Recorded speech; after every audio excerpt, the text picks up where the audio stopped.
Hello everyone and welcome back once again for the sessions of company accounts।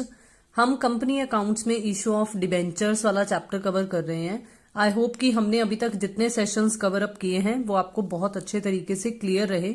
चलिए आज के एक session में हम देखते हैं कि किस तरीके से issue of debentures for consideration other than cash के कुछ न्यूमेरिकल क्वेश्चंस को हम सॉल्व कर सकते हैं।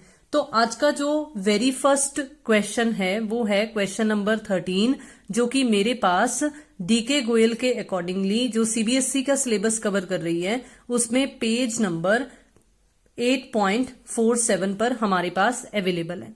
देखिए आज का ये सेशन हमारा जो है वो एक प्रैक्टिकल बेस्ड सेशन ही रहने वाला है, तो इसलिए हम कंसीडरेशन अदर देन कैश वाले कुछ प्रैक्टिकल क्वेश्चंस ही इसमें कवर अप करेंगे।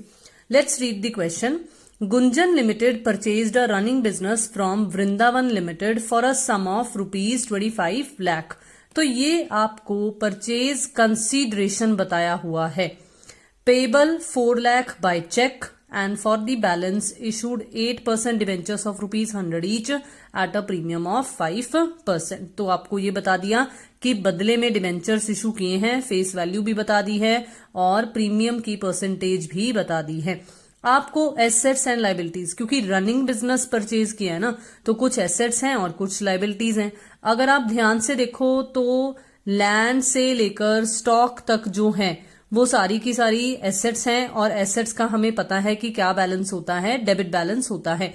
अगर आपने कंसीडरेशन अदर देन शेयर्स वाला कंसेप्ट अच्छे से समझा है तो उसमें भी हमने ऐसे कुछ क्वेश्चंस किए थे कि एसेट्स का डेबिट बैलेंस होता है तो उन्हें डेबिट कर दो, लाइबिलिटीज का क्रेडिट बैलेंस होता है तो उन्हें क्रेडिट कर दो।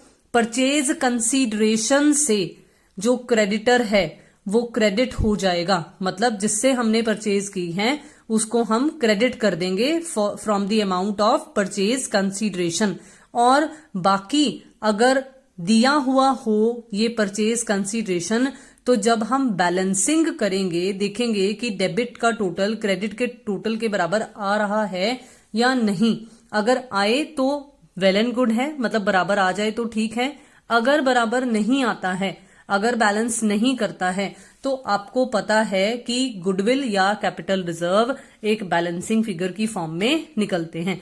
तो चलिए देखते हैं कि किस तरीके से इस क्वेश्चन को सॉल्व किया जाएगा। जर्नल एंट्रीज को रिकॉर्ड किया जाएगा गुंजन लिमिटेड की बुक्स में और हमें जो ये कुछ हिंट बता रखे हैं ये हम एज अ सोल्यूशन डिराइव करेंगे।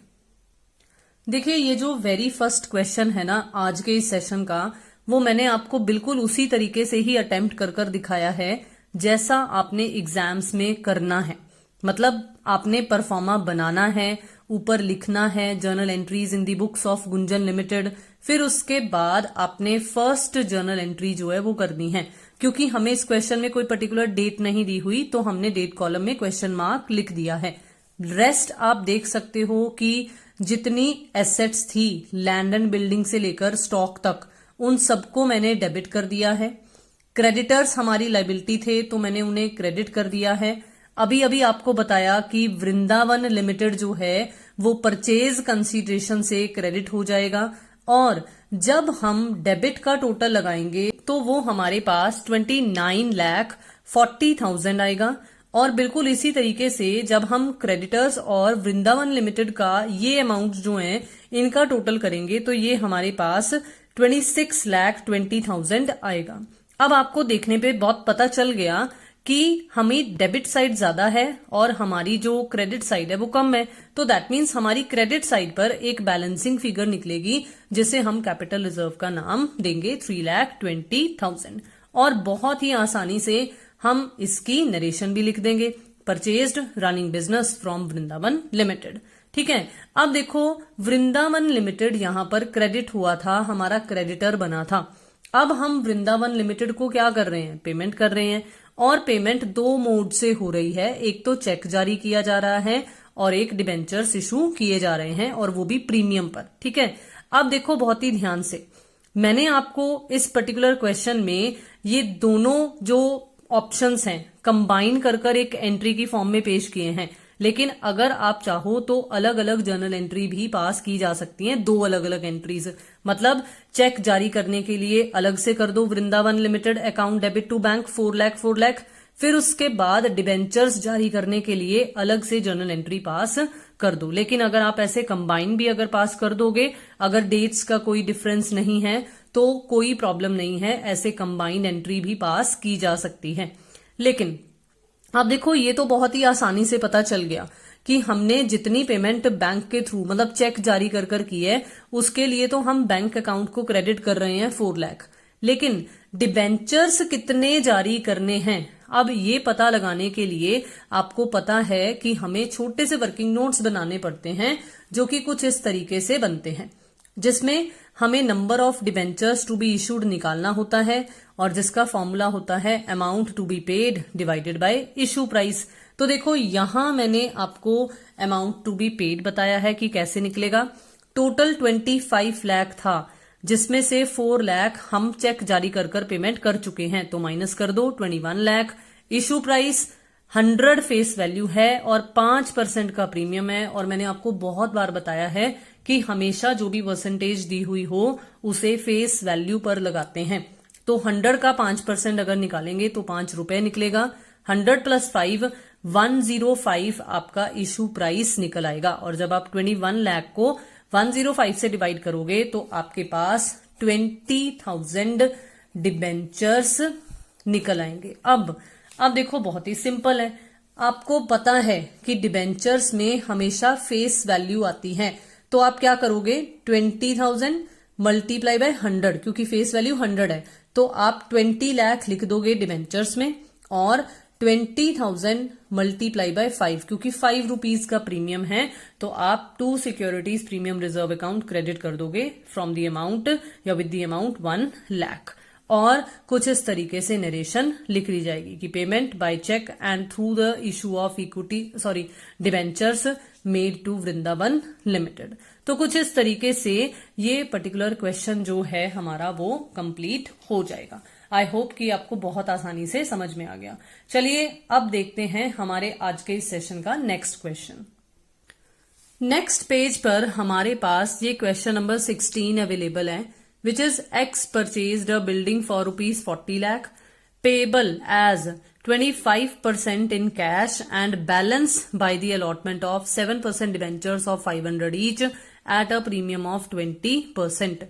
Give necessary journal entries. तो चलिए देखते हैं इसका सॉल्यूशन और पता लगाते हैं कि क्या हमारे पास भी नंबर ऑफ डिबेंचर्स 5,000 ही निकलेंगे या नहीं। अभी सिर्फ सिंपल जर्नल एंट्रीज ही मैंने आपको शो की हैं। देखो, इस क्वेश्चन में हमें नाम नहीं बताया हुआ है जिससे हमने परचेज की हैं, तो हम वेंडर वर्ड यूज करेंगे और फर्स्ट जर्नल एंट्री आएगी building account debit to vendor account 40 lakh 25% का मतलब होता है 1/4 हमने पेमेंट कर दी है कैश के थ्रू। तो इसका मतलब ये देखो, मैंने ऐसे आपको कहा था कि आप इस तरीके से 2 अलग अलग जर्नल एंट्रीज पास कर सकते हो। जितना कैश या बैंक के थ्रू पे किया है, मतलब चेक जारी किया है, उसके लिए अलग जर्नल एंट्री पास कर दो और जितने डिबेंचर्स इशू किए हैं उसके लिए अलग जर्नल एंट्री पास कर दो। तो क्या आएगा, vendor account debit to cash 10 lakh payment हो गई 25% की। अब रिमेनिंग कितना बचा, देखो रिमेनिंग बचा 30 लाख। तो नंबर ऑफ डिबेंचर्स कैसे निकलेंगे, 30 lakh divided by issue price. अब इशू प्राइस कितना है, देखो इशू प्राइस है 500 प्लस हमें कितना लिखा हुआ था, हमें 20% प्रीमियम दिया हुआ था। तो आप 500 का 20% अगर कैलकुलेट करोगे तो ये तो परसेंटेज से कट हो जाएगा और हमारे पास देखो बचेगा 100। तो हमारा इशू प्राइस बन गया 600 और जब हम डिवाइड करेंगे तो हमारे पास 5,000 नंबर ऑफ डिबेंचर्स निकल आएंगे। सिंपल, 5,000 मल्टीप्लाई बाय 500, क्योंकि इस बार फेस वैल्यू 500 है तो ये डिबेंचर्स में आ जाएगा। 500 मल्टीप्लाई बाय 100, क्योंकि ये प्रीमियम है तो ये 5 लाख हमारे पास सिक्योरिटीज प्रीमियम रिजर्व में आ जाएगा। तो आई होप कि आपको ये क्वेश्चन भी आसानी से समझ में आ गया। अब देखो, नेक्स्ट क्वेश्चन का हिंट आपको यहां पता चल ही गया है। चलिए अब पढ़ते हैं question number 17। X Limited purchased assets of rupees 8 lakh and liabilities of rupees 1 lakh from Y Limited on 1st April 2018. rupees 2 lakh were paid immediately and balance was paid by issue of 4,75,000 10% debentures in X Limited. Give journal entries in the books of X Limited. तो देखो आपको क्या बताया गया है कि X Limited ने Y Limited से कुछ एसेट्स और कुछ लाइबिलिटीज परचेज की हैं। अब आपको क्या बताया था कि जब परचेज कंसीडरेशन ना दी हुई हो, सिर्फ एसेट्स और लाइबिलिटीज की ही इंफॉर्मेशन दी हुई हो, तो हम परचेज कंसीडरेशन को बैलेंसिंग फिगर निकालते हैं। तो यहां पर आपको और कुछ नहीं दिया हुआ, तो हम क्या बैलेंसिंग फिगर निकालेंगे? हम बैलेंसिंग फिगर परचेज कंसीडरेशन को ही निकालेंगे। रेस्ट उसके बाद देखिए आपको कुछ पेमेंट जो है वो इमीडिएटली लिखा हुआ है, आपको दिया नहीं हुआ कि वो कैश के थ्रू किया है या बैंक के थ्रू। तो हम नॉर्मली अगर ना दिया हो तो हम कैश के थ्रू भी मान सकते हैं, अगर अमाउंट बड़ी हो तो हम बैंक के थ्रू भी पेमेंट कर सकते हैं, वो कोई प्रॉब्लम नहीं है। आगे आपको बैलेंस बता रखा है कि कितने हमने डिबेंचर्स इशू किए हैं, लेकिन आपको ये कुछ नहीं बताया हुआ है कि क्या वो डिबेंचर्स पार पर इशू किए गए हैं या प्रीमियम पर इशू किए गए हैं। तो चलिए जर्नल एंट्रीज करते हैं और पता लगाते हैं कि कैसे हमें पता चलेगा कि ये सिक्योरिटीज प्रीमियम रिजर्व निकलेगा 25,000 का। जैसा कि मैं ऑलरेडी आपको समझा चुकी हूं कि एसेट्स और लाइबिलिटीज ही हमारे पास गिवन है। तो देखो ये 2Y लिमिटेड हमारे पास बैलेंसिंग फिगर की फॉर्म में निकल आएगा 7 लाख रुपीस। हमने Y लिमिटेड को 2 लाख की पेमेंट कर दी है इमीडिएटली। तो देखो वही सेम डेट ही चल रही है, क्योंकि डिबेंचर्स भी जब जारी किए गए हैं तो हमें कोई स्पेसिफिक डेट नहीं दी थी, तो इसलिए हम इसी एक डेट को ही एज्यूम करेंगे कि ये सारी की सारी ट्रांजैक्शंस हो गई हैं। और देखो Y लिमिटेड को जितनी हमने इमीडिएटली पेमेंट कर दी है तो उसके लिए हमने 2 बैंक अकाउंट, मैंने आपको ऑलरेडी बता दिया कि अगर अमाउंट ज्यादा बड़ी हो तो हम जनरली बैंक के थ्रू ही वो ट्रांजैक्ट करेंगे। तो 2 लाख की पेमेंट हमने कर दी। अब देखो बहुत ही ध्यान से कि बचा कितना, 7 लाख हमने पे करना था, 2 लाख हम पे कर चुके हैं, 5 लाख अभी भी Y लिमिटेड को पेमेंट करना रहता है। तो Y लिमिटेड को हम डेबिट करेंगे 5 लाख से।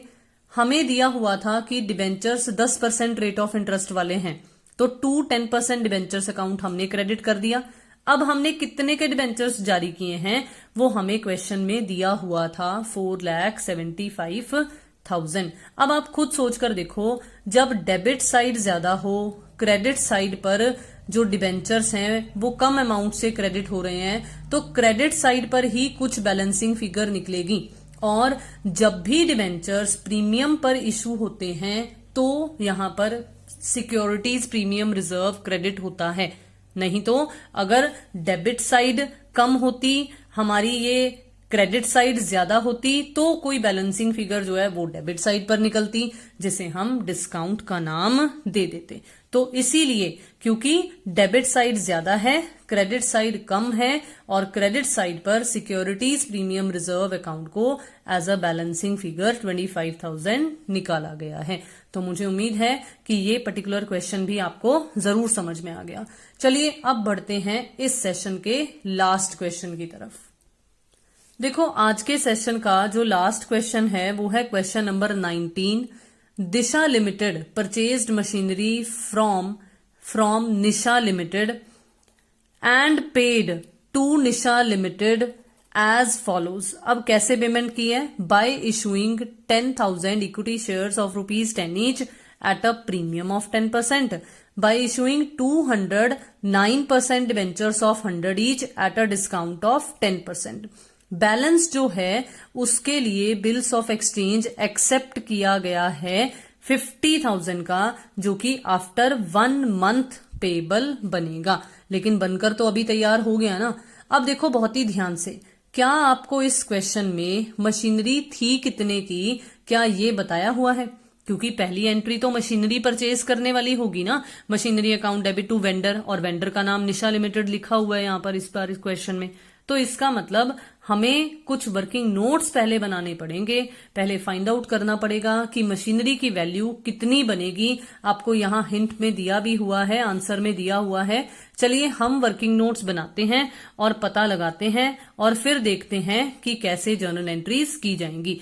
जैसा कि हमें कहा गया है कि हमने नेसेसरी जर्नल एंट्रीज पास करनी है in the books of Disha limited for the purchase of machinery, और निशा लिमिटेड को पेमेंट करने की भी पेमेंट 3 तरीकों से की गई है। देखेंगे तीनों तरीकों से क्या जर्नल एंट्रीज आएंगी। ये राइटिंग ऑफ वाला कंसेप्ट तो मैंने अभी आपको बताया ही नहीं है, और वैसे भी इस क्वेश्चन में इग्नोर करने के लिए कहा गया है। तो चलिए देखते हैं कि जर्नल एंट्रीज कैसे पास की जाएंगी। देखो बहुत ही सिंपल है, बहुत ही आसान है।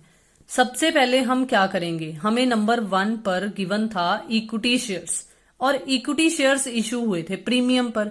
तो हमने क्या करना है, हमने value of equity shares issued निकालना है।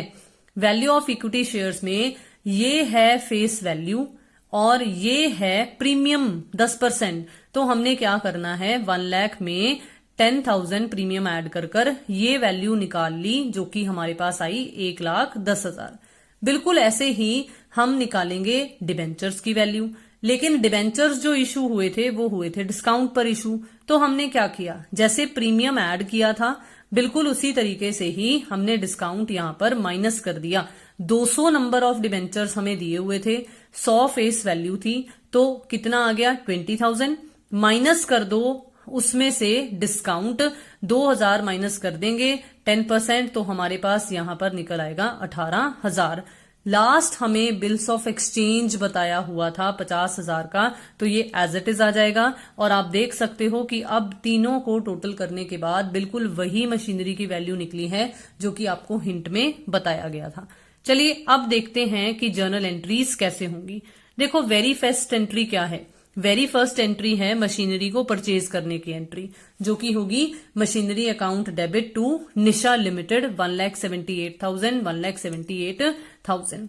अब इसके बाद हमने निशा लिमिटेड को जैसे 3 तरीकों से पेमेंट की है, अलग अलग 3 जर्नल एंट्रीज पास की गई हैं। देखो सबसे पहले हमने इक्विटी शेयर्स इशू किए हैं और वो भी प्रीमियम पर। तो देखो वही सेम उसी तरीके से एंट्री कर दी गई है कि कैपिटल इक्विटी शेयर कैपिटल को क्रेडिट किया गया है, सिक्योरिटीज प्रीमियम रिजर्व को क्रेडिट किया गया है, फेस वैल्यू कैपिटल में आई है, और प्रीमियम वाली अमाउंट के लिए हमने सिक्योरिटीज प्रीमियम रिजर्व को क्रेडिट कर दिया है। फिर से देखिए निशा लिमिटेड को हमने डेबिट किया, इस बार अब डिबेंचर वाली अमाउंट आ रही है। अब ये कैसे आएगा, देखो 9% डिबेंचर्स में आएगा फेस वैल्यू, तो 20,000 इसके आगे आएगा। डिस्काउंट आपको पता है कि डेबिट होता है, तो दैट मीन्स निशा लिमिटेड को हमने कितनी पेमेंट की, 18,000 की। तो इसलिए यहां पर निशा लिमिटेड कितने से डेबिट हो जाएगा, 18,000। रेस्ट जो हमारे पास था वो था बिल्स ऑफ एक्सचेंज भी हमने एक्सेप्ट कर लिया था। तो दैट मीन्स हम एक्सेप्टर थे ना, जो बंदा एक्सेप्टर होता है, आप क्लास 11 में पढ़कर आए हो, बिल्स ऑफ एक्सचेंज का चैप्टर आपने किया है। एक्सेप्टर के लिए वो बिल्स ऑफ पेबल बनता होता है, बिल्स पेबल बनता होता है। तो इसलिए Nisha limited account debit to bills payable account. नहीं तो आप सिंपल यही सोचो कि हमने मशीनरी परचेज करनी थी, हमने पेमेंट करनी है, तो हमारे पॉइंट ऑफ व्यू से वो बिल्स रिसीवेबल तो बन नहीं सकता, वो क्या बनेगा, बिल्स पेबल। तो इसलिए हम बिल्स पेबल अकाउंट को क्रेडिट कर देंगे और 50,000 से ये लास्ट जर्नल एंट्री भी हमारी पास हो जाएगी। तो मुझे उम्मीद है कि आज का हमारा ये जो सेशन रहा ये आपको काफी ज्यादा अच्छा लगा होगा और आपको बहुत ही आसानी से सारे के सारे क्वेश्चंस भी समझ में आ गए होंगे। तो चलिए फिर से मैं एक बार आपसे रिक्वेस्ट करना चाहूंगी कि अगर आप अभी तक चैनल से नहीं जुड़े हैं तो जल्दी से जुड़ जाइए, जल्दी से सब्सक्राइब कर लीजिए अगर आपने अभी तक नहीं किया है। And yes, don't forget to like, share and comment. मिलते हैं नेक्स्ट सेशन में, तब तक के लिए bye bye and take care.